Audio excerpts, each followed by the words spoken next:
tiene pues la importancia, la necesidad de poder emitir una norma, justamente la 3022.5, que regule pues las contrataciones del Estado. Y vamos a, para esto, dar pues lectura a lo que señala el artículo primero de esta ley, la ley 3022.5, que es la ley que tenemos vigente, y señala pues lo siguiente.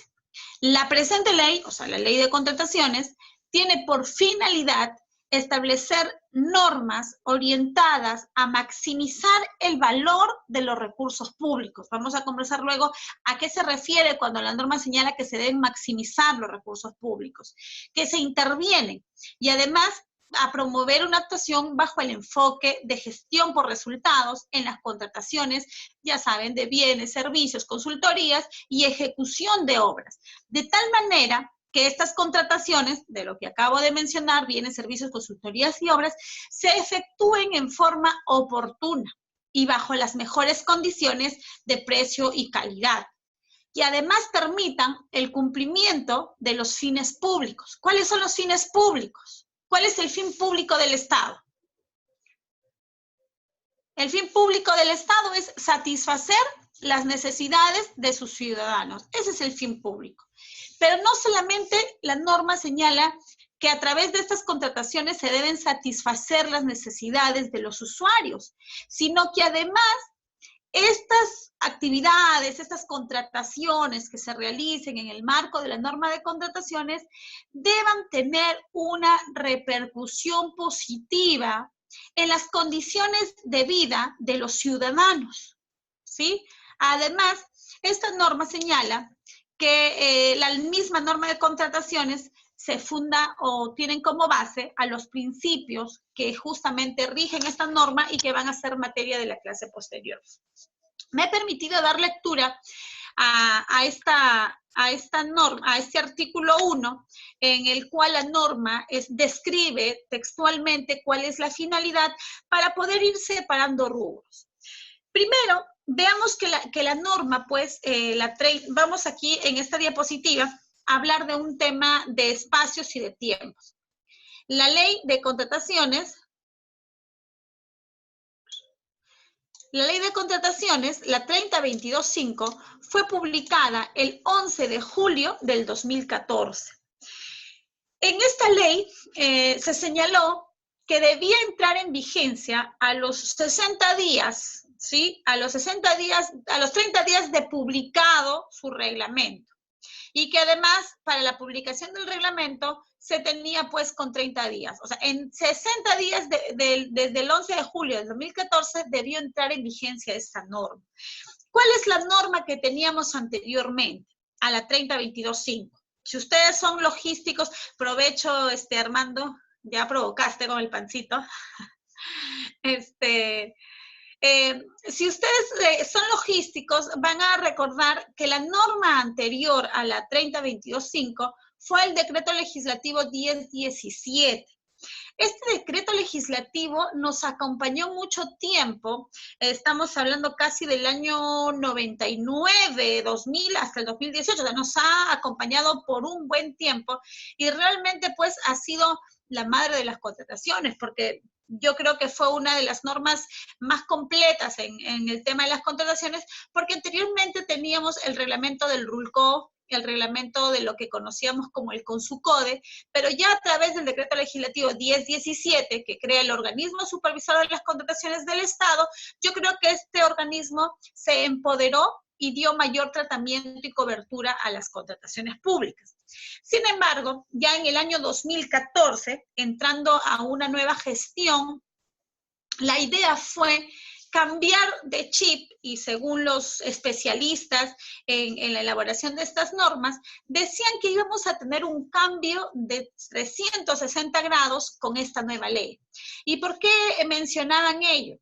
Porque mencionaban, por ejemplo, de que el decreto legislativo 1017 contemplaba algunos conceptos que no hacían que la norma sea eficiente. Es por ello que en el artículo primero de la nueva ley, la 3022.5, que fue publicada el 11 de julio de 2014, se señala claramente que la ley tiene por finalidad promover la actuación bajo el enfoque de gestión por resultados. O sea, es el primer cambio, es el primer enfoque, ¿sí?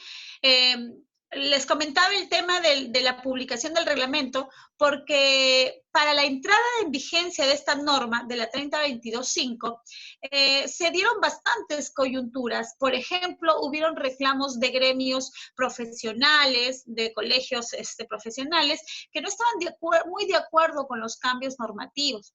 Tanto es así las presiones que existieron, es que casi a más de un año de la publicación de la ley, fíjense ustedes en la lámina que les he colocado, es que recién el 10 de diciembre del año 2015, después de más de un año, es que se publica el reglamento. El reglamento que fue el Decreto Supremo 350 del año 2015, que fue el que reglamentó la Ley 3022.5 y cuya vigencia fue entrando a partir del 9 del mes de enero del año 2016.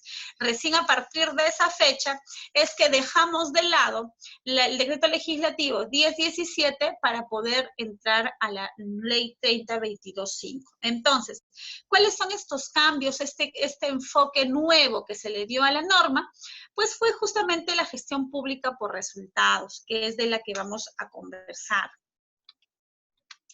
Pero no contentos nuestros legisladores con este cambio de chip del 1017 a la 3022.5, posteriormente, con fecha 19 de marzo del 2017, es decir, a casi 2 años de vigencia de la norma, es que se publica el decreto legislativo 1341, que fue el que modificó a la ley 3022.5 en algunos artículos y que además también fue publicado el reglamento 056 del año 2017, que también fue modificando el reglamento de la ley de contrataciones. Entonces, pues, yo creo que a la fecha todavía pueden existir contratos que estén regulados aún por la ley o el decreto legislativo 1017, que fue la anterior norma de contrataciones, que estén regulados por la 3022.5 en su versión inicial y que actualmente estén regulados por el 1341 como modificación de la norma o de la ley de contrataciones. Aquí siempre hay que tener cuidado porque la ley que manda para solucionar cualquier tema siempre va a ser la ley en la que estuvo vigente al momento de la convocatoria del proceso de selección. Eso es un dato importante, porque a veces nos toca revisar un expediente, un proceso que fue convocado en el año 2017. Entonces, oye, 2017, ¿qué estaba vigente? La 3022.5, sí, pero un ratito. Fíjate en qué momento del año 2017, porque si es a partir del 3 de abril de 2017, le aplican ya las modificaciones que se realizaron a través del decreto legislativo 1341. Si se convocó antes, entonces le aplica la norma, la 3022.5, tal cual como fue redactada inicialmente. Es importante conocer el tema de la vigencia de la norma para poder determinar qué norma es la aplicable para la contratación que estamos evaluando. ¿Sí? No se olviden, por favor, que mientras voy hablando me escriben cualquier temita para ir aclarándolo en el momento, ¿ya? Entonces tenemos el tema de la vigencia. Y vamos a proceder, primero les he dado lectura a la finalidad, al artículo primero de la ley 3022.5. Y en esta lámina ya hemos separado, uno por uno, hemos tratado de desmembrar este artículo primero de la ley 3022.5. Entonces tenemos que la finalidad de la norma, como primer momento, estamos diciendo aquí que tiene por objetivo ayudarnos a establecer las normas, ¿verdad? Las normas que estén orientadas a maximizar, acá como dice en el primer punto, en el segundo punto, a maximizar el valor de los recursos públicos, ¿sí? Y también para que se puedan cumplir los fines públicos. Dijimos por ahí, ¿verdad? ¿Cuáles son los fines públicos? Satisfacer las necesidades. ¿Cómo maximizo el valor de los recursos públicos? El valor de los recursos públicos lo consigo con lo que dice en el numeral 3, teniendo contrataciones oportunas y en las mejores condiciones de precio y calidad. Aquí en logístico o las entidades muchas veces han tenido el criterio errado de pensar que comprar lo más barato es lo más eficiente. Fíjense ustedes que la norma, el artículo primero de la 3022.5 en ningún momento señala que las entidades públicas necesariamente deban comprar lo más barato. Porque fíjense ustedes, me dice, la finalidad es que tengamos o que las entidades públicas tengan contrataciones oportunas. ¿A qué se refiere con oportunas? Lo conversamos en la clase anterior, ¿verdad? Que si lo necesito para el mes de junio, porque esas eran las épocas de lluvia y yo necesitaba prever que mi infraestructura sea la correcta, ya no es oportuno, pues, que lo compre después de las lluvias, que lo compre ya en octubre, cuando estamos empezando otro estado de clima, ¿no? Entonces, es necesario que sea oportuno para el mes en el que se está programando. Y no solamente oportuno, sino también en las mejores condiciones de precio y calidad. Les puse un ejemplo en la clase pasada, les decía, ¿no? ¿Será lo mismo o será eficiente o habremos maximizado el valor de los recursos públicos si yo necesitaba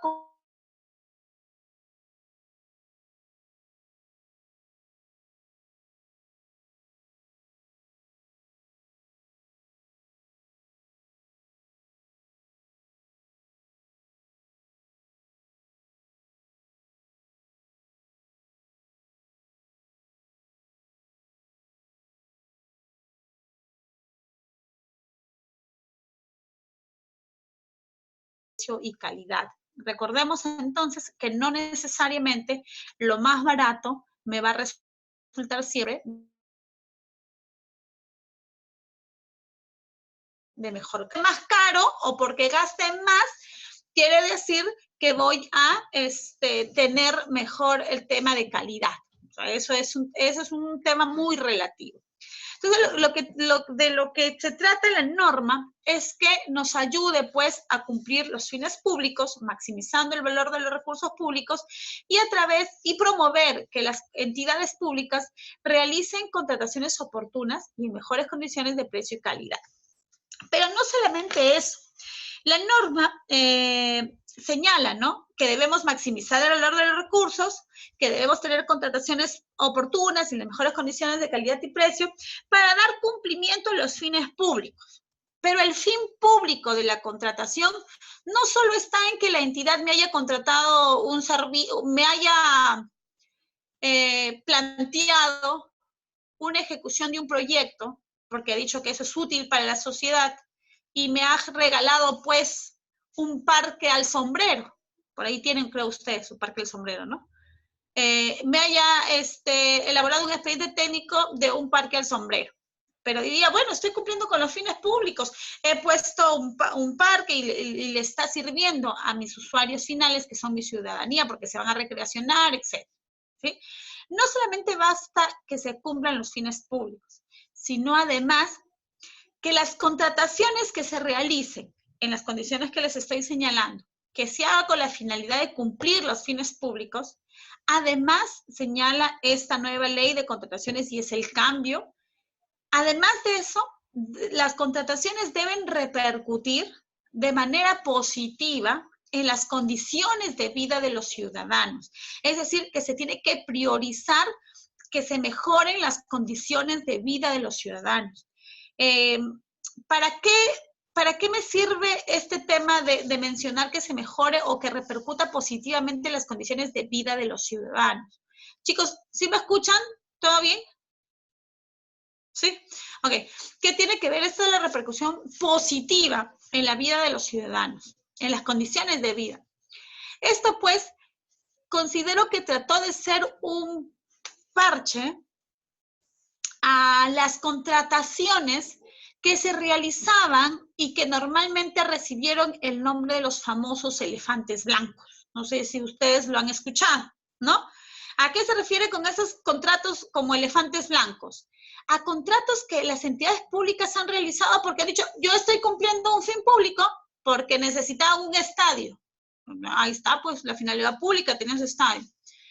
Maximizar el valor de los recursos porque me ha salido un poco barato, ¿no? Me han dado descuentos, me han pedido adicionales, etc.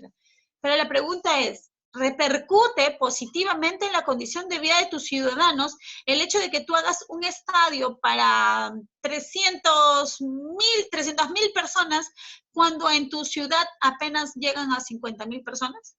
Y además cuando en tu ciudad ni siquiera tienen de repente todavía avanzado el tema de su cableado de luz o de repente de los servicios básicos como son el agua o también el tema de de las letrinas, de los servicios básicos, ¿verdad? O sea, entonces la norma dice un ratito, o sea, no solamente basta que tú ejecutes, y de esos elefantes blancos nos hemos llenado a nivel nacional. Tenemos así que entidades públicas se han gastado dinero, por ejemplo, en construir el elefante blanco de estadios, no sé si ustedes vieron algunos reportajes en la ciudad de Cusco, donde realmente no justificaba que la entidad pública haya gastado tanto dinero. Sí, ahí estaba el dinero, pero no tenía ninguna repercusión positiva en la condición de vida de los ciudadanos, porque los ciudadanos seguían igual, o sea, no había algo positivo. Por ejemplo, en Cajamarca también se hicieron construcciones de hospitales, ¿sí?, de última generación. Hospitales que no tienen médicos y hospitales que no tienen enfermos para ser atendidos, ¿no? De allí que el gasto tiene que ser siempre priorizado. Entonces, esta norma trató, pues, a través de su primer artículo de la finalidad, encerrar todas estas condiciones para que las contrataciones puedan ser mucho más eficientes. Tenemos también que la finalidad de la norma,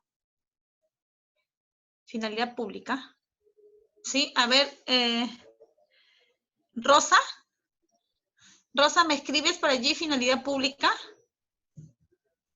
A ver, si de repente querías preguntar algo, completas tu pregunta.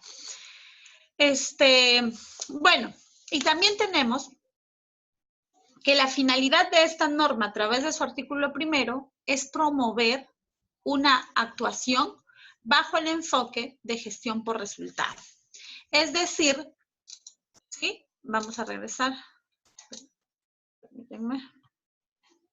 Ahí está, ¿verdad? ¿Se ve? Ok. ¿Qué significa promover la actuación bajo el enfoque de gestión por resultado?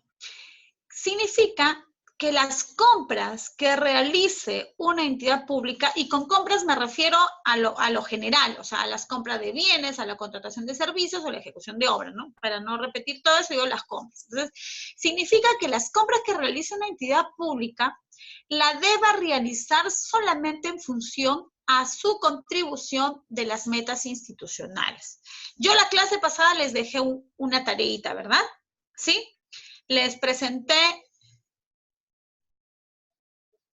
ya, su compañera, ahorita Rosa, en la clase anterior les dejé un plan estratégico institucional y un plan operativo institucional. Estos instrumentos de gestión no son nuevos, ¿ya? Estos instrumentos de gestión siempre han existido desde la época en la que existen los sistemas administrativos.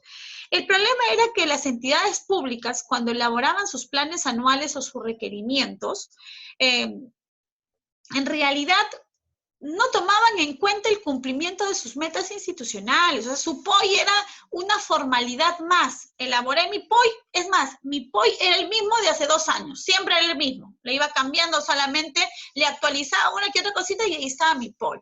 Entonces, de repente el Estado tomó conciencia de que los funcionarios y las entidades públicas estaban pues dejando de lado un instrumento bastante importante que nos podría hacer, digamos, contribuir a un tema del cumplimiento de esas metas institucionales.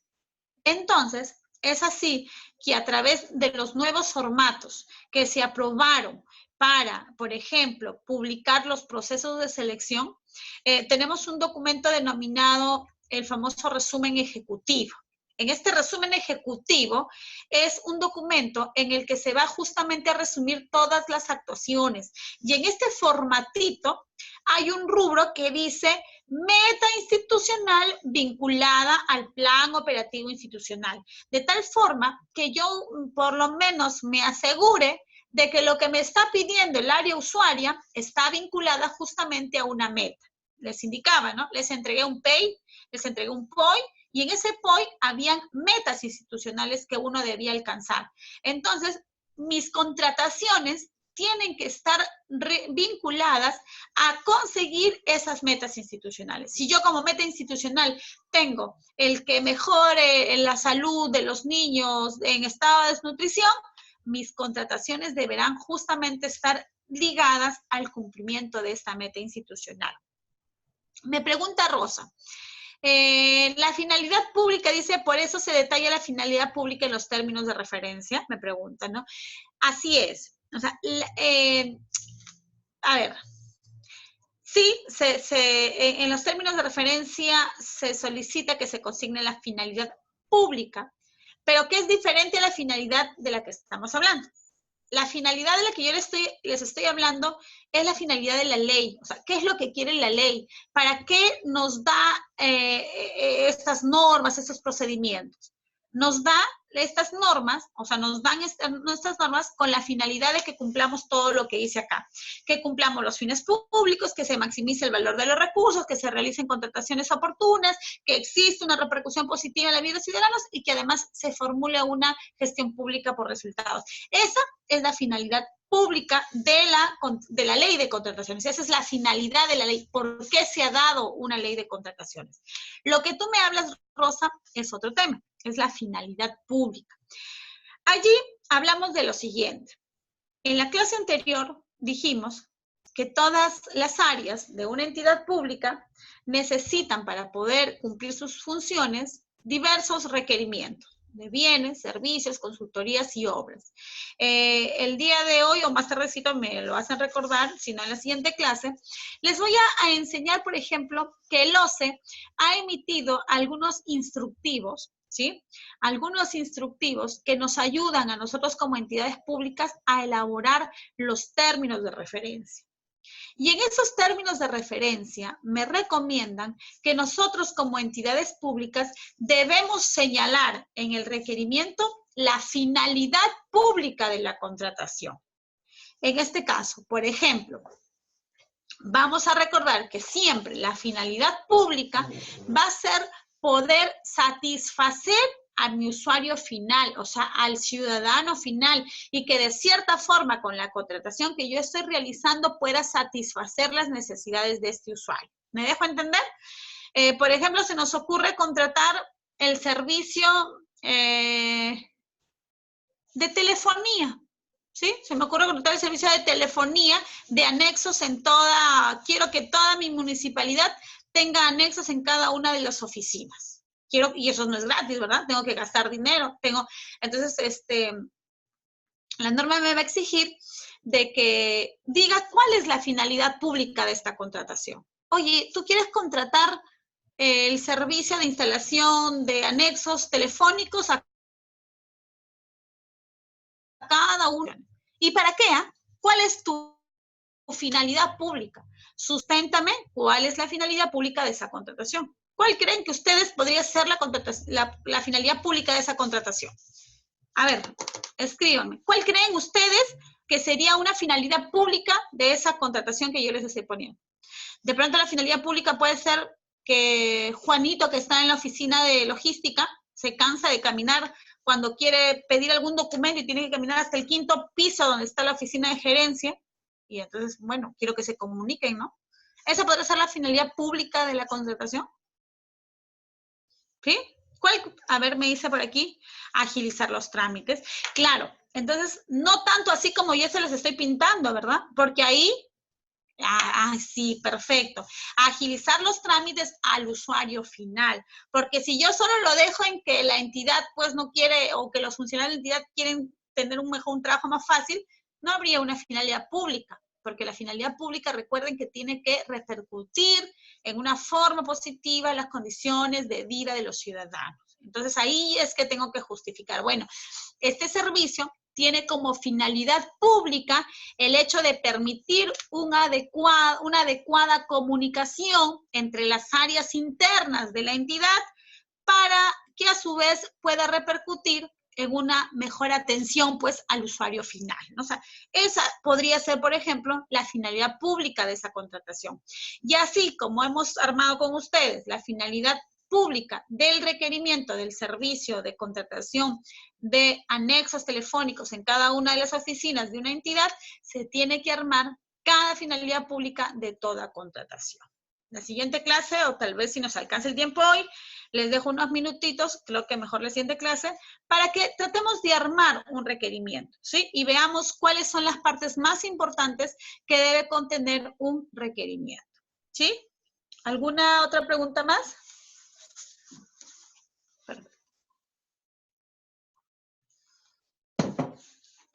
Pasamos entonces a la siguiente. Vamos a ver aquí qué es lo que entendemos o qué es lo que se debe entender por gestión pública por resultados. Esta gestión pública por resultados, como les estuve mencionando, es también denominada la gestión por objetivos o la gestión por resultados, que lo que busca efectivamente es incrementar la eficiencia y el impacto de las políticas del sector público a través de una mayor responsabilidad de sus funcionarios por el resultado de su gestión. Es decir, a ti como funcionario público al que tengo que evaluarte, no solamente te voy a evaluar por las compras que tú hagas, por tu nivel de ejecución, te voy a evaluar también en base a los resultados de tu gestión. Y para yo saber cuál es el resultado de tu gestión, primero tengo que tener indicadores, o sea, debo plantearme metas con anterioridad. Esta gestión pública por resultados se caracteriza por su adecuación flexible de los recursos, sistemas, gestión de estructuras, responsabilidades, etcétera, a un conjunto de resultados estratégicos, precisos, definidos y dados a conocer con antelación, posibles de cumplir en un periodo establecido de tiempo. ¿A qué se refiere? A que, por ejemplo, la 3022.5 establece de que existe el tema de la discrecionalidad para poder tomar la mejor decisión, inclusive dejando de lado formalidades innecesarias, pero con el fin de lograr y conseguir los objetivos trazados. ¿Qué es eso? Es una discrecionalidad, es una adecuación flexible, por ejemplo, de las responsabilidades. ¿Sí? ¿Por qué? Porque lo que quiere es que la entidad pueda cumplir sus objetivos. ¿Ya? Entonces, por eso se caracteriza la gestión pública por resultados. Me pregunta Pablo, ¿quién determina la finalidad pública de una contratación? ¿Logística o el área usuaria? Y en la pregunta que ustedes me hacen, yo les voy a responder con otra pregunta. ¿Quién elabora el requerimiento? ¿Quién elabora el requerimiento? Pablo me dice el área usuaria, Enrique me dice el área usuaria, por ahí Viera me dice logística, ¿sí? ¿Quién? Por ahí me dice Yesenia el área usuaria. Y vamos a ganar, no por mayoría, sino porque así lo establece la norma, el requerimiento lo elabora el área usuaria. Excepcionalmente, la norma señala que la oficina de logística podría brindarle el soporte y la ayuda al área usuaria cuando de repente el órgano encargado tenga mayor conocimiento sobre la contratación que se va a realizar. Pero este ayuda, este apoyo que le va a hacer el OEC, igual va a tener que contar con la validación o la aprobación del área usuaria. O sea, finalmente, el responsable de elaborar un requerimiento va a ser siempre el área usuaria de ese servicio, de ese bien o de esa obra. Por lo tanto, la finalidad pública, ¿dónde creen que debe ir? La finalidad pública debe ir dentro del requerimiento, ¿cierto? Dentro del término de referencia o de la especificación técnica. Correcto. Por lo tanto, ustedes mismos ya se están dando respuesta al hecho de preguntar quién debe incluir la finalidad pública, ¿verdad? Solamente para confirmar, quien debe señalar cuál es la finalidad pública de la contratación es necesaria y obligatoriamente el área usuaria, ¿ya? Y aquí aprovecho para hacer un pequeño paréntesis, porque yo quiero que ustedes, que estemos claros en lo siguiente, ¿ya? A veces digo términos de referencia, a veces digo requerimiento, a veces digo especificación técnica y nos puede generar por ahí alguna confusión. Yo creo que el requerimiento es lo que está normado en la ley de contrataciones, porque cuando nosotros damos lectura a la norma de contrataciones, encontramos, por ejemplo, en sus artículos 16, que la denominación que recibe dice actuaciones preparatorias, requerimiento, ¿no? Y me dice, el área usuaria requiere los bienes, servicios, obras que va a contratar en un determinado año, etcétera, etcétera, etcétera, ¿no es cierto? Eso es lo que me dice o que me señala la norma respecto de el requerimiento. Sin embargo, en ese mismo artículo 16 me hace mención y me dice, las especificaciones técnicas, términos de referencia o expedientes técnicos deben formularse de manera objetiva y precisa por el área usuaria, ¿ya? Entonces, normalmente, ¿cómo nos adecuamos en la entidad pública?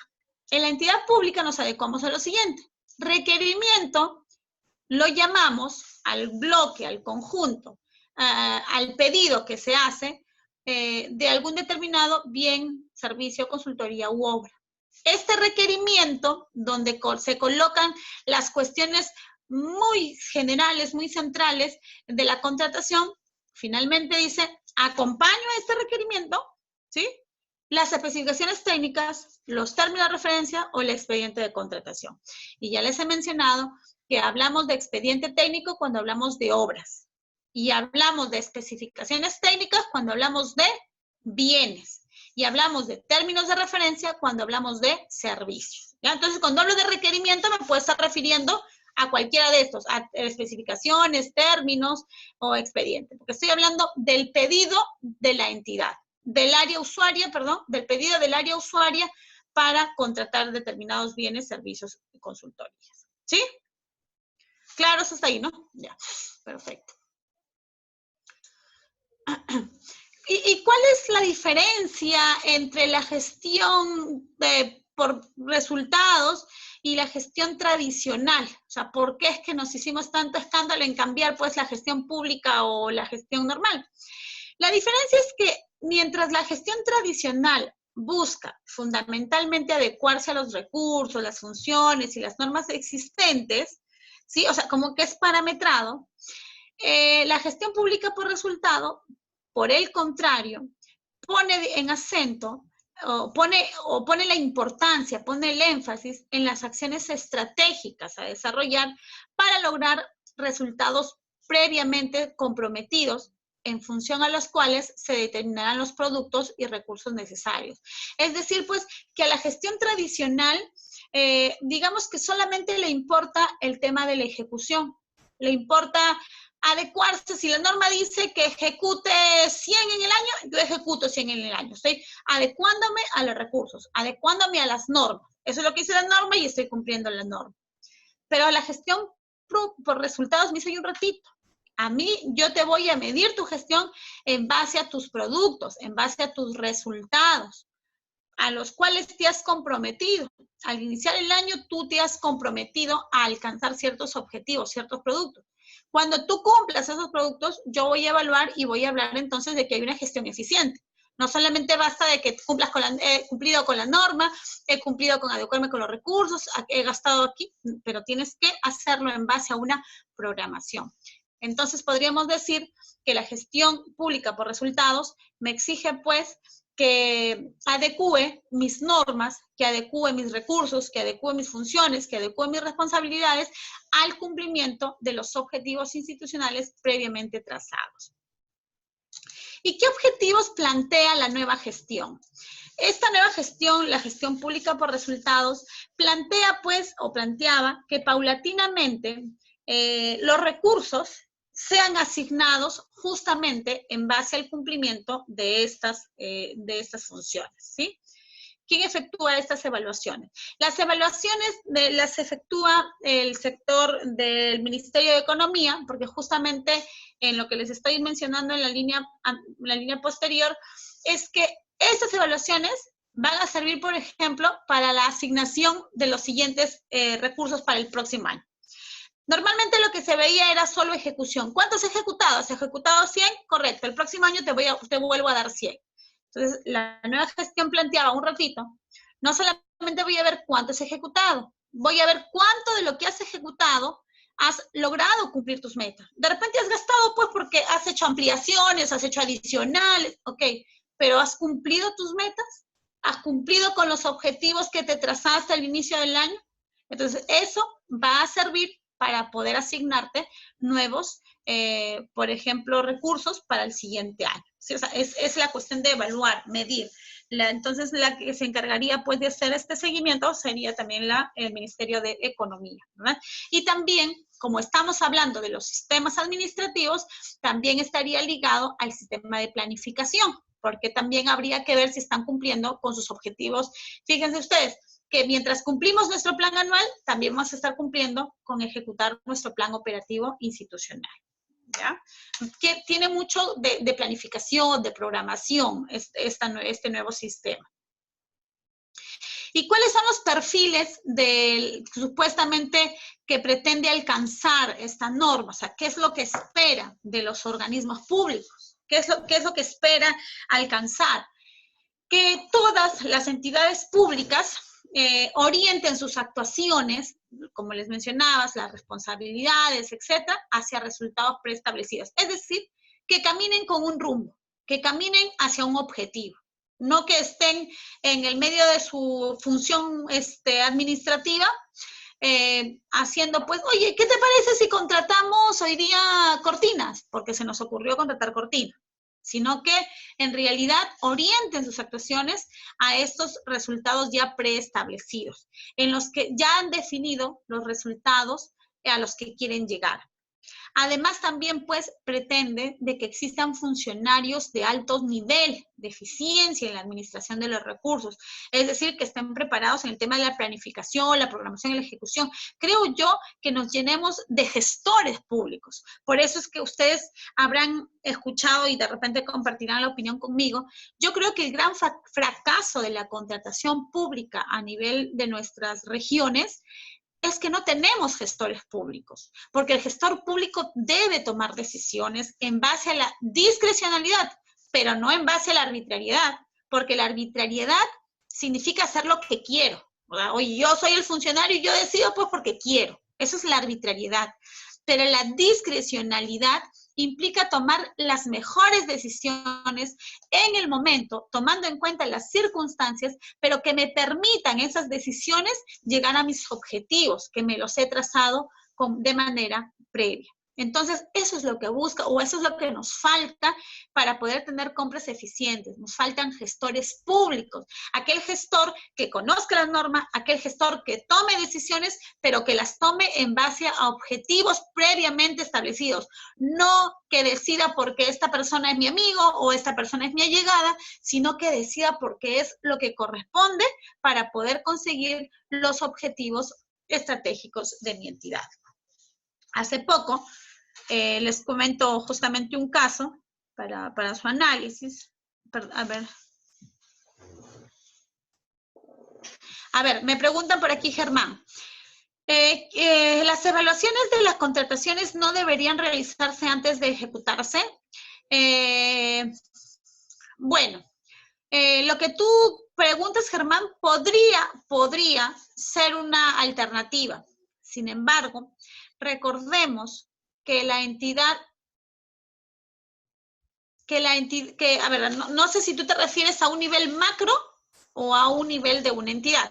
O sea, si tú me dices que hay que evaluar las contrataciones que me pide cada área usuaria, claro, esa evaluación la tiene que hacer el titular de la entidad con el órgano encargado de las contrataciones. Pero recuerden, el responsable de elaborar sus requerimientos es el área usuaria. Si el área usuaria me pide que necesita esto y me justifica que está en su plan operativo institucional, yo como órgano encargado de las contrataciones debo de acceder a esa contratación. Obviamente está que no es que el área usuaria me pida pues lo que se le ocurrió y yo como OS tenga que obedecer y decir, ah, no, la norma dice que yo le tengo que comprar todo. No, hay que revisar principios, hay que revisar que cumpla con la finalidad pública. Por ejemplo, si no está con finalidad pública, lo regreso. Oye, yo no te puedo comprar porque tú ni siquiera me has indicado a qué acción estratégica de tu POI me has alineado este requerimiento, ¿correcto? Eso entonces es a nivel de entidad. Pero tú te imaginas, Germán, que alguien más tuviera que revisar a cada una de las entidades públicas qué es lo que va a contratar. Nunca contrataríamos nada. Por eso es que hay responsables y el responsable de cada una de las entidades es justamente el titular de la entidad. Y en este caso de las contrataciones, el órgano encargado de las contrataciones. Por eso es que él es el que se va a encargar de consolidar y además, recuerden, de priorizar qué contrataciones se van a ejecutar y no se van a ejecutar. Entonces, regresando a lo que les quería comentar esta historia, esta anécdota de la vida real, no ha sido inventada, en el cual, por ejemplo, ponemos en énfasis el tema de los resultados, de cómo la toma de decisiones me puede afectar al cumplimiento de un objetivo o no. Y les cuento el caso en concreto. Se trataba de una ejecución de obra, ¿sí? De una ejecución de obra que estaba ya al casi 90% de ejecución y cumpliéndose de manera objetiva, o sea, cumpliéndose adecuadamente el tema de la ejecución de la obra. Sin embargo, durante esta ejecución, la entidad pública decide realizar una fiscalización posterior de los documentos. ¿A qué se refiere con esta fiscalización? Todos los proveedores, cuando presentan una propuesta, los documentos que ellos presentan están protegidos por el principio de presunción de veracidad. ¿Qué significa el principio de presunción de veracidad? Que nosotros como funcionarios públicos debemos creer en lo que el administrado me está diciendo. Si me dice que él tiene la capacidad para hacer, yo le creo. Si me dice que él trabajó y tiene experiencia de 5 años, yo le creo. Por el principio de presunción de veracidad.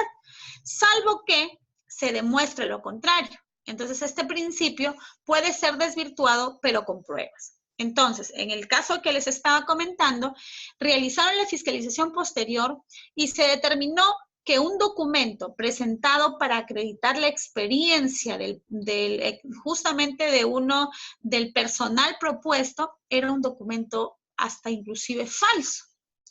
Entonces, la entidad pública dice, oye, un ratito, aquí hay un documento falso. Y la norma literalmente señala que si es que se ha suscrito un contrato vulnerando el principio de presunción de veracidad, la entidad puede declarar nulo el contrato. Entonces yo voy a declarar nulo el contrato, porque eso me dice la norma. ¿Sí? Entonces yo como entidad me estoy adecuando a la norma, pues. Yo me estoy adecuando a las normas. Y finalmente la entidad terminó declarando la nulidad de este contrato. Ahora yo me pregunto, ¿realmente eso haría un gestor público? Yo considero que no. ¿Por qué? En este caso específico, para el caso en concreto, efectivamente, hubo una vulneración al principio de presunción de veracidad, pero yo más allá de cuidar la legalidad de los documentos, debo cuidar el cumplimiento de mis objetivos y metas. Y si tengo una obra que está al 90% de ejecución, que si yo la paralizo, tengo el problema de que de repente empiezan las lluvias o tal vez va a haber un postor que ya no quiera realizar la contratación por lo poquito que falta. ¿Quién va a querer contratar el 10%? Si ya lo mejorcito se lo llevó pues el postor, el principal, el que estuvo ejecutando. Pero con esto yo no estoy diciendo que no, la entidad no haga nada y que lo deje pasar o que sea el logo pues y que siga. Lo que estoy diciendo es que ahí viene justamente el tema, por ejemplo, de dejar de lado alguna formalidad innecesaria. Porque la norma prevé que la entidad puede declarar la nulidad. Pero entonces si no quiero, como es algo facultativo, podría continuar, sin perjuicio de que inicie las acciones de, por ejemplo, denunciarlo penalmente, porque es un delito, pues me ha presentado un documento falso. Adicionalmente a ello, podría enviar su documentación al Tribunal de Contrataciones para que sea este Tribunal de Contrataciones el que a través de un procedimiento administrativo sancionador le imponga una inhabilitación y ya no lo deje volver a contratar con el Estado. Pero yo no me perjudico, mis resultados no se perjudican porque he cumplido con el objetivo de esta contratación. Por ejemplo, me dice Germán, se podría penalizar al contratista, siempre y cuando la penalidad esté incluida dentro de tus bases. Porque si no está incluida, que tú le vas a cobrar una penalidad por la transgresión al principio de presunción de veracidad, no le puedes cobrar, ¿sí? Porque la única penalidad que se puede cobrar, así no esté incluida en las bases, es la penalidad por mora, que se aplica por ley, esté o no esté. Las otras penalidades distintas a la penalidad por mora deben estar establecidas literalmente en tus bases, ¿ya? Entonces, miren, por ejemplo, en este ejemplo que les ponía, ¿no? Normalmente eso es lo que hace un funcionario o un funcionario que está pensando en adecuarse siempre a la norma, en cumplir lo que literalmente me señala la norma, pero no en un funcionario en que piensa más allá del mero cumplimiento de la norma, que piensa, por ejemplo, en la ejecución eficiente y en conseguir sus objetivos. Ahora, tampoco es que nos vayamos a un extremo y que digamos, el fin justifica los medios y que dejemos de hacerlo todo al proveedor y que finalmente cumpla, ¿verdad? Tampoco estamos hablando de los extremos. Por aquí Rosa me dice, ¿de alguna sanción al comité evaluador de las propuestas? En realidad, Rosa, yo creo que ninguna, porque depende, porque estamos hablando de que yo como comité tengo un stop para revisar las propuestas. Yo como comité las reviso bajo la presunción de veracidad, creyendo de que el postor me está diciendo lo verídico, que me está diciendo la verdad, no que me está mintiendo. Yo no puedo ir presumiendo como comité, no, este documento es falso. Un ratito, si yo no tengo pruebas de que ese documento es falso, yo no puedo ni siquiera dejar de evaluarlo, porque su documento está protegido por la presunción de veracidad. Entonces, yo como comité no podría asumir una responsabilidad que la misma norma o en todo caso, protege a esos documentos. Ahora, por el contrario, si me presentan evidencias de que los documentos sí son falsos y yo como comité no hago nada, entonces ahí sí podríamos hablar de una responsabilidad, ¿no? Entonces, por ejemplo, en ese caso yo creo que no habría una responsabilidad para el comité, ¿no? Y de ser funcionarios como comité y nos inician un procedimiento sancionador, habría pues que defendernos desde ese punto de vista, ¿no? Señores, aquí el principio de presunción de veracidad estuvo protegiendo esos documentos, yo no tuve la forma de saber que esos documentos eran falsos, se han determinado a través de un proceso de fiscalización posterior, por lo tanto mi responsabilidad no existe, pues, ¿ya? A ver... María Luisa me pregunta, ¿de qué habla la penalidad por mora? Bueno, solo para no dejarlos en el aire, porque es un tema que todavía se tiene que hablar en la ejecución contractual, les voy a adelantar un poquito del tema de la penalidad por mora.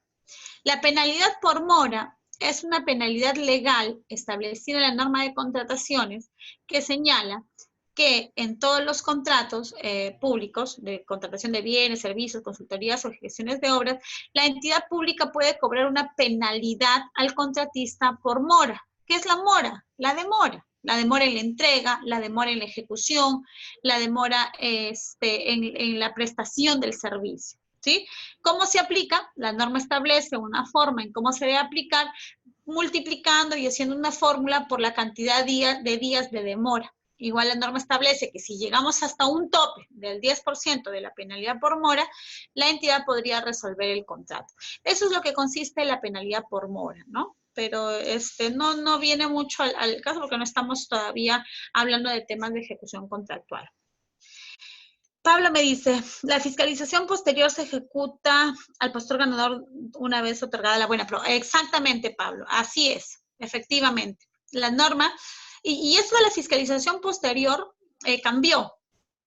Anteriormente, la norma señalaba que la fiscalización posterior debería ser de forma aleatoria y cada vez que la entidad quería. Entonces, la entidad a sus amigos nunca los fiscalizaba, pero aquel que no era su amigo, a ese sí lo fiscalizaba, de ese sí dudaba. Entonces, y se pasaban, oye, persiguiendo a alguien porque querían pues que encontrarle las 5 patas al gato, encontrar. Entonces la norma dijo un ratito, entidad, te voy a liberar de que le hagas la fiscalización posterior a todos, pero te voy a exigir que al postor que gane la buena pro, sea tu amigo o no sea tu amigo, lo conozcas o no lo conozcas, al proveedor que gane la buena pro, a ese le vas a fiscalizar. ¿Qué documento?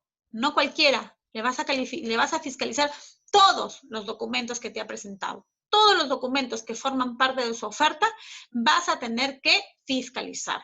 Y si encuentras algún documento que transgrede el principio de presunción de veracidad, puedes también declarar la nulidad de oficio. Eso es lo que te dice la norma, ¿ya? Entonces, ya a partir de la 30.22.5 es obligatorio realizar la fiscalización posterior a toda la oferta del postor que haya resultado ganador. Eso no quiere decir que la entidad pública no pueda realizar fiscalización posterior a los otros proveedores, ¿eh? También lo puede hacer, pero obligatoriamente se lo tiene que realizar la fiscalización posterior a los documentos de la oferta que ganó la buena pro, ¿ya? Dice, Cintia me dice, a veces la fiscalización posterior no se cumple para todos. Claro, por lo que les comentaba, ¿no? A veces, anteriormente, porque ya con la nueva ley es una obligación, no es una facultad. Entonces, por ejemplo, si nosotros somos proveedores o si nosotros trabajamos en una entidad, oye, un ratito, ¿por qué? O trabajamos en un órgano de control interno. ¿Por qué no le has revisado la fiscalización posterior al postor que ha ganado la buena pro? ¿No? Eso es, por ejemplo, importante. Me pregunta Yesenia, ¿la fiscalización posterior es a toda la oferta? Sí, es a toda la oferta ganadora de la buena pro, a todos los documentos que formen parte de la oferta. Así es. Y esto, a ver, permítanme ver si es que ubico el tema del... Vamos a ver si está por acá, si no yo...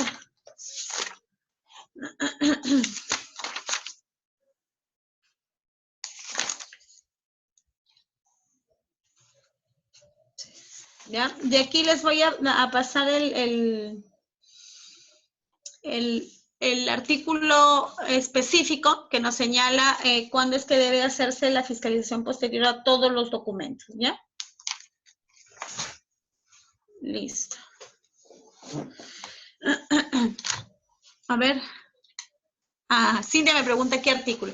Sí, justamente lo estaba buscando, pero ya yo lo voy a ir buscando mientras avanzamos con el tema de la exposición.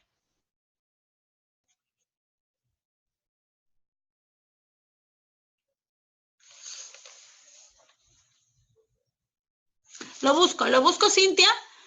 ¿Qué artículo? Lo busco y les confirmo el número del artículo, ¿ya? Lo voy a anotar aquí para poder buscarlo y no perderme en esto. Bueno, entonces aquí tenemos el perfil de funcionarios, pues entonces, que busca esta norma, ¿ya? También, pues, busca que se calculen los recursos a ser asignados en el presupuesto con base a los resultados, ¿no? O sea, es la gestión ya por resultados. Ahora, vamos a conversar de un tema también importante, que es el tema del ámbito de aplicación. Por acá hay un chat. Dice, a ver, cuando se realiza, Cintia me pregunta, cuando se realiza una convocatoria para contrataciones, pero ya tiene su postor como ganador. No te preocupes, Cintia, lo vemos. Más bien termina de escribir la consulta para poder verla.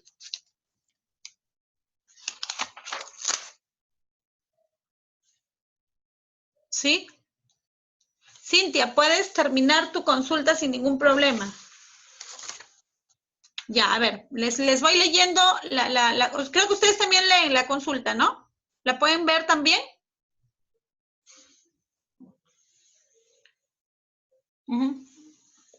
Ya, me dice, cuando una entidad consulta y ya tiene su ganador, Cintia, ¿te refieres expresamente a un acto de corrupción? Porque la única forma de que ya tenga un ganador es que exista un acto de corrupción. Y este acto de corrupción tranquilamente puede ser tipificado en el delito de negociación incompatible o en el delito de colusión. ¿Y cuáles son las diferencias entre uno y otro? En el delito de colusión se trata de un acuerdo colusorio, es decir, que el proveedor que va a ganar y la entidad ya tienen tratado, ya tienen pactado que esa empresa va a ganar. Eso es un acto colusorio penado y sancionado por el Código Penal, con pena privativa de libertad, tipificado como un delito contra la administración pública. Y por el contrario, la negociación incompatible simplemente es la calificación del funcionario en el hecho de favorecer indebidamente a alguien. No necesariamente que se pruebe que hubo un acuerdo o que hubo algún beneficio, sino simplemente el actuar bajo los intereses de otra persona. Por aquí me dice, a ver un ratito.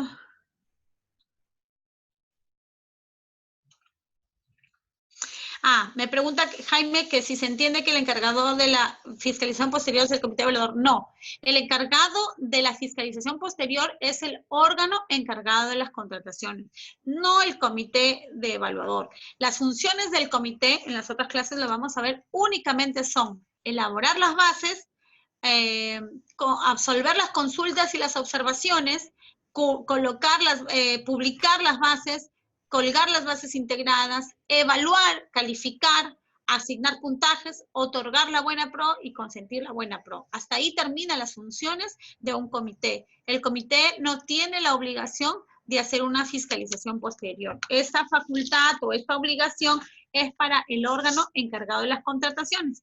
Y la norma señala que debe realizarse justamente una vez otorgado la buena pro. A ver, ¿qué más me dicen por acá?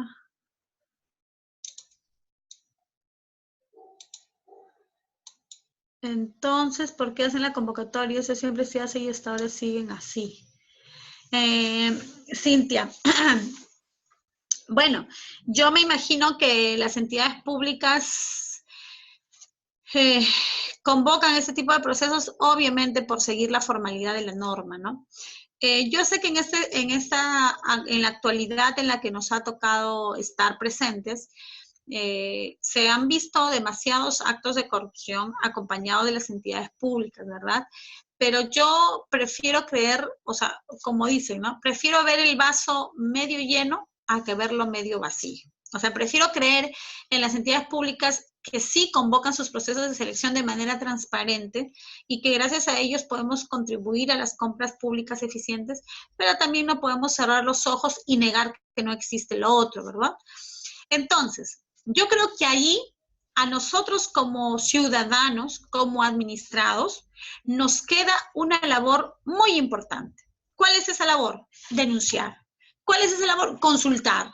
Fastidiar. No dejar que definitivamente esta entidad pueda pues salirse con su gusto. Ahora, mira, para ser sinceros, yo lo veo un tanto difícil, no digo que sea imposible, que de repente se pueda saber ya quién va a ser el proveedor ganadora. ¿Sabes por qué? Porque para eso tendríamos que hablar de una corrupción bastante grande. Porque vamos a ver cuántas personas intervienen, ¿eh? No solamente depende de alguien. Mira, depende primero del que elabora el término de referencia. ¿Quién es el que elabora el término de referencia? El área usuario, ¿verdad? Ok. Luego tenemos el órgano encargado que fue el que hizo el estudio de mercado y dijo que si hay pluralidad de postores. Entonces, si hay pluralidad de postores, quiere decir que van a haber varios postores que se van a presentar al proceso, lo que me garantiza la transparencia o lo que me garantiza la concurrencia de los proveedores. Cuando hablamos ya de la evaluación del proceso, hay otros funcionarios que son el comité de selección. Entonces, el comité lo que hace es evaluar en base a los términos de referencia y asignar puntajes. Entonces, imagínense, para hablar de un tema pues, de corrupción deberíamos estar hablando de que todo ha sido orquestado desde el área usuaria, ¿verdad? Porque creo que ninguno de los funcionarios podría hacer algo a escondidas del otro, porque sería evidente. Entonces, les decía que ahí nos corresponde a nosotros una función importante. Por ejemplo, presentar consultas. Cuando yo vea como proveedor un direccionamiento, recuerden que nosotros podemos presentar consultas o observaciones y decirle a la entidad, ¿por qué estás colocando este aspecto? Esto que estás colocando está limitando la competencia y esto que está colocando está direccionando tu contratación a determinado proveedor. Primero, si no me hace caso, también tengo la opción de poder solicitar la intervención del OCE a través de las solicitudes de elevación de observaciones al OCE, para que el OCE pueda hacer una acción de intervención y pueda intervenir esa contratación que se está realizando. Bueno, si tampoco me hacen caso, tengo mi órgano de control interno, al cual yo puedo presentar las denuncias que sean evidentes de un tipo de negociación o de corrupción. Entonces, eso es lo único que nos queda. No tenemos otra opción que hacerle batalla frontal a estos actos de corrupción y pues colaborar de alguna forma en que las contrataciones se realicen de una manera más transparente.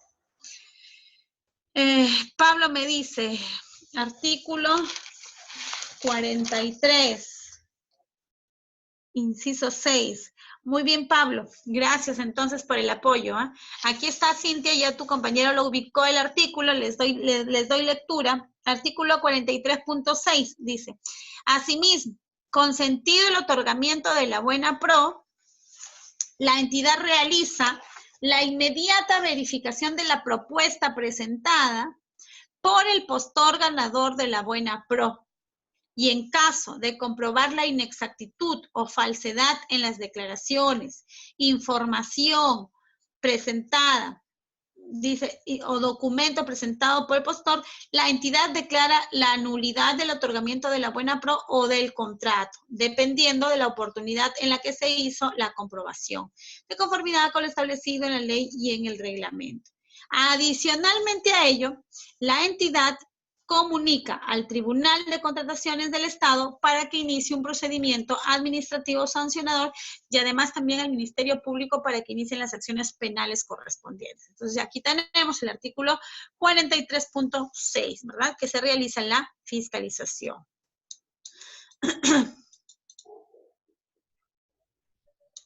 Me dice, ¿cuál sería la participación? Las normas, si no se cumplen. Gracias por responder mi pregunta y disculpe por tanta pregunta, pero en realidad no se cumple. Sí, Cintia, yo entiendo tu malestar. Realmente es complicado, ¿no? A veces uno dice, las normas están y no se cumplen, o sea, sí, pues, pero como te decía, prefiero ver el vaso medio lleno a que verlo medio vacío. O sea, prefiero intentar hacer algo a que decir, todo es así siempre y bueno, no se hace nada. O sea, estamos lamentablemente en un cambio o en una circunstancia coyuntural que lamentablemente nos hace creer que en la desconfianza o desconfiar de todo, ¿verdad? Pero no nos queda de otra, pues. Porque de lo contrario diríamos, ¿sabes qué? Ya, pues no hay nada aquí que hacer, dejemos que las entidades hagan lo que quieran. No, para eso estamos nosotros como profesionales de cualquier gremio, de cualquier especialidad, para poder defender justamente que se cumplan las normas. Y de alguna forma vamos a hacerlo, presionando, fastidiando, lo vamos a lograr. ¿Ya? No, y no te preocupes porque en realidad la idea es hacer un conversatorio también de esto, decir qué es lo que nos preocupa y cómo podemos de repente aportar de cierta forma. Entonces vamos a pasar ya, cerrando este tema, al ámbito de aplicación y los supuestos excluidos. El ámbito de aplicación. Cuando hablamos del ámbito de aplicación, nosotros podemos entender que existen tres ámbitos de aplicación. El ámbito subjetivo, el ámbito objetivo y además el ámbito temporal, que ya lo hemos hablado un poco. El ámbito subjetivo es el que me determina a qué sujetos, o sea, a quiénes se les va a aplicar la norma de contrataciones. Y la norma se le va a aplicar a todas aquellas instituciones que se encuentren bajo el término genérico de entidad. O sea, todas aquellas que de alguna u otra forma reciban el nombre de entidad, se van a tener que aplicar la ley de contrataciones para las contrataciones que realicen de bienes, servicios, consultorías u obras. También tenemos un ámbito objetivo. El ámbito objetivo se refiere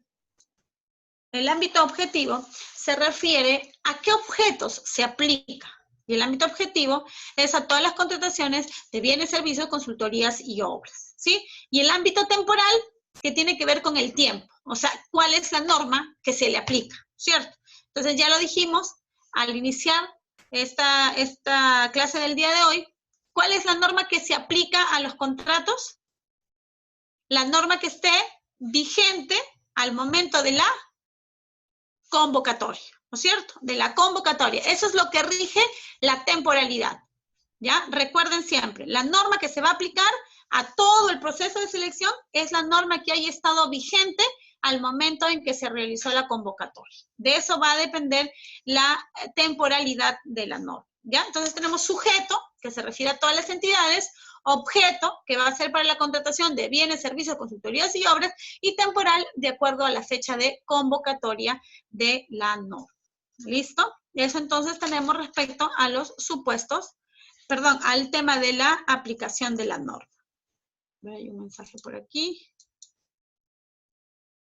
Ya quieren presentar el trabajo. Ya lo tienen listo, Joan, el trabajo. Quieren presentarlo ya los chicos.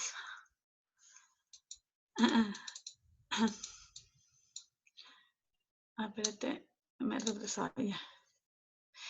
¿Ninguna norma puede ser retroactiva? Me pregunta Pablo. En el ámbito administrativo, ninguna norma podría ser retroactiva.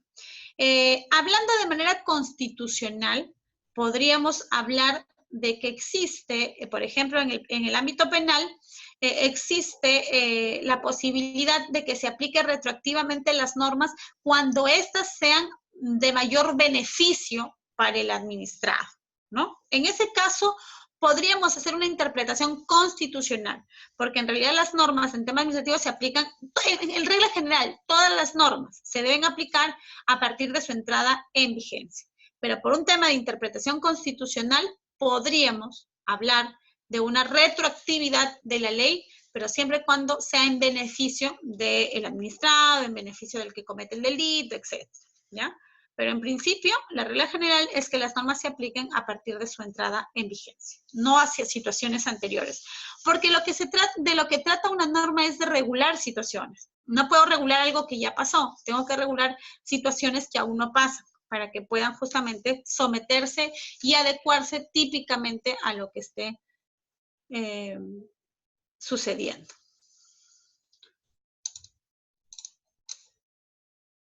Listo. Entonces vamos a conversar respecto de... Estamos aquí. Respecto de los supuestos del ámbito de aplicación primero, ¿ya? A ver, no sé por qué me sale de frente esto de aquí.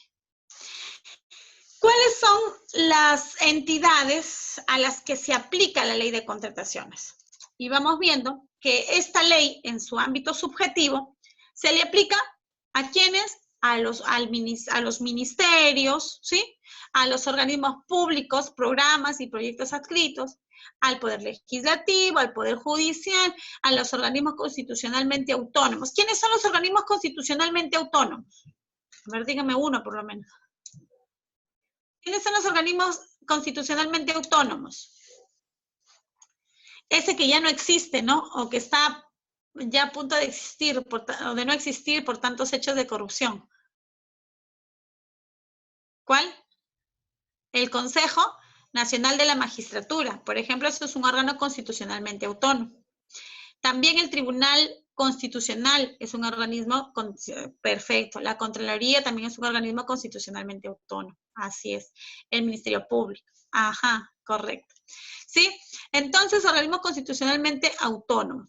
Salud no es un organismo constitucionalmente autónomo, porque ellos dependen. O sea, ¿a qué se refiere con constitucionalmente autónomos? Que no tienen jerarquía de nadie. A eso se refiere que son constitucionalmente autónomos, que dependen solo de sí. En cambio, por ejemplo, de salud pertenece al Ministerio de Salud, ¿verdad? Está dentro de entidades públicas como el ministerio, en el primer rubro estaría de salud, ministerios, sus organismos públicos, sus programas y proyectos adscritos. Todos esos son programas del Ministerio de Salud, ¿correcto?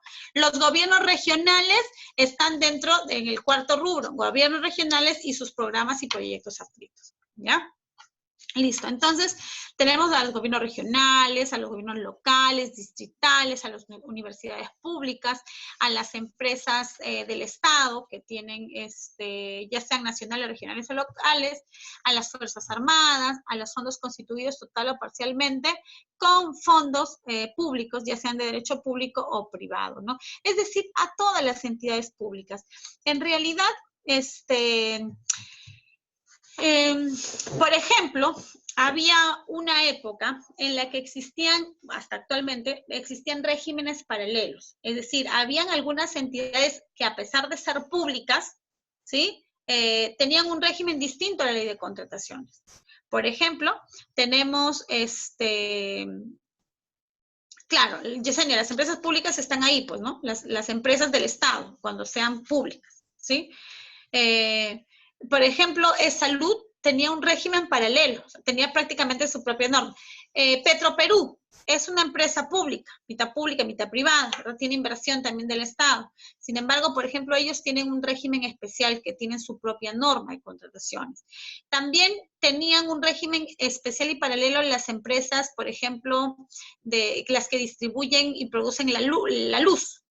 Pero ya la norma de contrataciones ha dicho ratito, todas las empresas nacionales, regionales, locales, que estén constituidas total o parcialmente con fondos del Estado, o sea, mientras el Estado les asigne un pliego, mientras el Estado les asigne un presupuesto, todas tienen que estar incluidas bajo el ámbito de aplicación de la norma. ¿Ya? Todas las empresas públicas, correcto.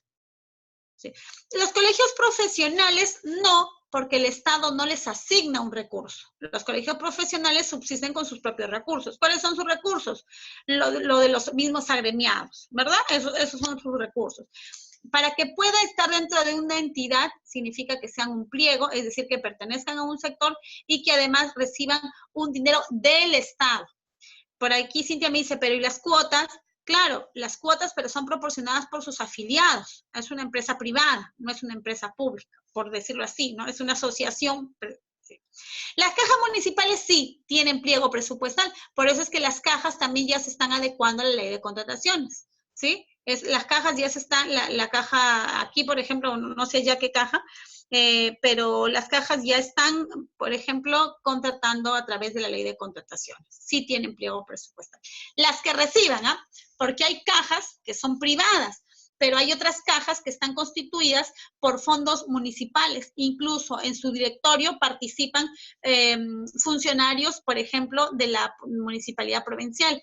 Aquí en Trujillo, no sé cómo es el caso por allí donde estén, tenemos la Caja Trujillo, justamente. Y esta caja sí es una empresa pública porque tiene inclusive dentro de su directorio a funcionarios de la municipalidad y la municipalidad le asigna recursos. Por lo tanto, sí es una norma, una empresa que está dentro del término genérico entidad.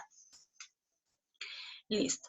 Entonces, tenemos también, me dicen, por ejemplo, otras organizaciones que para proveerse de bienes y servicios, la palabra indispensable aquí tendría que ser los fondos públicos, ¿ya? Esa es la palabra clave, los fondos públicos. Me dice Yesenia, pero no veo en el SEACE convocatorias de cajas, ¿ya?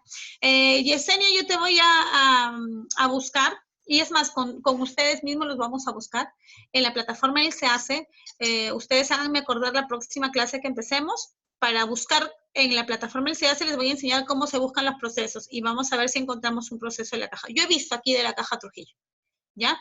Entonces, habría que ver también, porque las cajas no han estado incluidas dentro del ámbito genérico de entidad pública. Entonces, se están adecuando gradualmente. Entonces, podría ser, es el caso, pero vamos a ir buscando donde sí encontremos de alguna caja. ¿Ya? Esos entonces son el tema del ámbito objetivo. Tenemos también, y ya con esto vamos a terminar y de repente lo vamos a dejar para continuar la siguiente clase. es que hay supuestos, ¿ya? Hay supuestos en los que a pesar de que el que realiza la contratación es una entidad pública, en los que a pesar de que es entidad pública y que lo que va a pagar lo hace con fondos públicos, ¿sí? A pesar de esas condiciones, están excluidos de la norma de contrataciones, porque son excepciones a la ley, ¿sí? ¿Y cuáles son? Por ejemplo, las contrataciones por montos iguales o menores a las 8 UITs. ¿Esas contrataciones las hace una entidad pública? Sí. ¿Las hace con fondos públicos? También, pero cumple un requisito que es que son menores a 8 UITs. Entonces, esa contratación menor a 8 UIT no está bajo el ámbito de aplicación de la ley de contrataciones. Por lo tanto, no le aplico la ley de contrataciones, le aplico mis directivas internas, mis procedimientos internos, pero no la ley de contrataciones, ¿ya? Menos o iguales a 8 UITs. Salvo, me dice la norma, la contratación de bienes y servicios que estén incluidas dentro del catálogo de acuerdo marco, ¿ya? ¿Por qué me hace esta salvedad? Porque para adelantarles un poquito, no sé si ustedes saben lo que son las contrataciones de bienes y servicios por el catálogo de acuerdo marco. El catálogo de acuerdo marco, para resumir bastante, es un tipo de contratación, es una modalidad de contratación, pero que se hace solamente a determinados proveedores. O sea, es una contratación pública, sí, pero que se realiza solamente a los proveedores que ya están previamente identificados en este catálogo. ¿Quién los define? ¿Quién los selecciona? Perú Compras. Perú Compras hace un proceso de selección, identifica quiénes van a ser estos postores que estén dentro del catálogo, de tal forma que tiene que ver con el portal, sí, Pablo, tiene que ver con el portal de Perú Compras. Ajá. Entonces, ellos seleccionan estos proveedores y de tal forma que cuando una entidad pública necesite comprar bienes y servicios que estén dentro del catálogo de acuerdo marco, ya no necesita hacer una convocatoria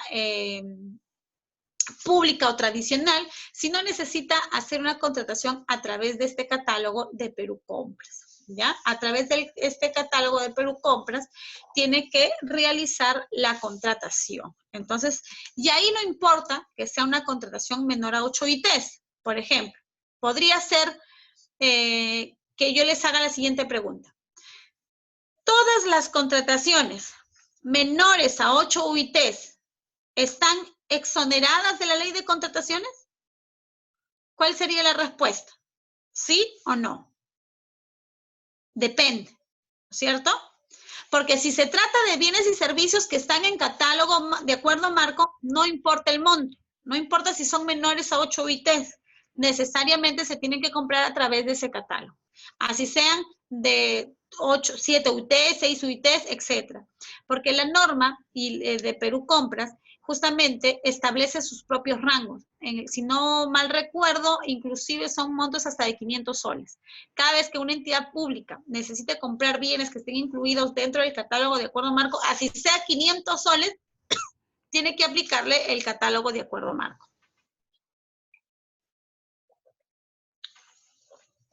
Me pregunta Eduardo Enrique si es que en el acuerdo marco se excluye el IGB. No, para nada, Marco. El convenio marco no tiene la finalidad de excluir el IGB, para nada. Son compras totalmente normales. La única diferencia es que ya hay ciertos proveedores previamente establecidos. ¿Ya? Igual su catálogo, su acuerdo marco lo van a ver más adelante con mayor detenimiento, ¿no? Cuando ya llegue el momento. Además señala también la norma que estas contrataciones que estamos diciendo que están excluidas del ámbito de contratación no implica que estén a la deriva, porque están excluidas de la ley, pero están o son sujetas a supervisión del OCE, es decir, el OCE las puede supervisar. Está bien que sea una contratación menor a 8 OIT, pero tiene que respetar, por ejemplo, los principios de la ley de contrataciones. Tiene que respetar el tema de, por ejemplo, la publicidad, etc. ¿Ya? Y también, por ejemplo, tienen que respetar que se debe contratar únicamente con un proveedor que se encuentre registrado en el Registro Nacional de Proveedores. ¿Ya? Esas son algunas de las condiciones por el hecho de ser contrataciones excluidas, pero sujetos a la supervisión del OCE. También, por ejemplo, están excluidas del ámbito de aplicación aquellas contrataciones que se realicen con exigencias y procedimientos de otras organizaciones internacionales, estados o entidades, cuando haya existido, por ejemplo, una donación y esta donación represente más del 25% de la contratación. Es decir, hay un organismo internacional, un organismo coreano, que quiere realizar una donación a una entidad pública del Estado peruano y le dice, mira, yo quiero donarte determinado presupuesto. La entidad pública dice, ok, tú me estás donando y yo tengo acá otro poco para completar esa obra. Entonces, esa obra la voy a completar con lo que tú me das. Si la donación es el porcentaje mayor al 25% de la contratación, esa contratación no está afecta a la ley de contrataciones. La pueden realizar como una contratación civil, como las exigencias que establezcan en el acuerdo de donación o las exigencias que tenga el organismo que está donando. Ya no está afecta a la ley de contrataciones. Pero si es menos del 25%, sí se tiene que aplicar la norma de contrataciones. ¿Ya? Tampoco están afectos a la ley de contrataciones, por ejemplo, los convenios de colaboración entre entidades, siempre que brinden bienes y servicios propios de su función y que además no se persigan fines de lucro. ¿Ya? Les voy a dejar, chicos, estas diapositivas para que ustedes igual las sigan repasando. Me parece que faltan 2 o 3. Les dan una miradita y la siguiente clase las concluimos, ¿sí? ¿Tienen alguna otra pregunta? Y si no, igual los invito a revisar las 2 diapositivas que faltan y en la siguiente clase poder hacer las consultas necesarias. Recuerden que el trabajo se presenta hasta el próximo martes, lo tienen que enviar al correo, ya Joana les va a hacer allí las indicaciones y conmigo pues ya nos despedimos hasta el próximo martes, ¿sí? ¿Alguna pregunta, chicos? Todos quieren ir a descansar ya. Perfecto. Muchas gracias entonces, porque igual los veo, a veces cierro un ratito la ventana, pero en realidad me gusta verlos porque yo veo si ustedes están atentos. Yo me distraigo mirándolos para ver sus caras, si son de atención o que ya quieren dormirse. Entonces, me gusta ver que estén interesados, eso es bueno porque quiere decir que están aprendiendo, están retroalimentándose y que están también haciéndome traslado de sus preguntas y consultas. Y yo encantada de poder ayudarlos y transmitirles un poquito, pues, de la experiencia. ¿Sí? No, para nada, para eso estamos, para resolverle las consultas, ¿sí? Listo, chicos, de nada, hasta mañana. Listo, buenas noches. Chao, Johanna, te dejo con ellos. Chao, chao. Hola, chicos, algunos me estuvieron consultando sobre que ya tienen su trabajo y que no saben dónde lo envían. A ver, les voy a mostrar. A ver.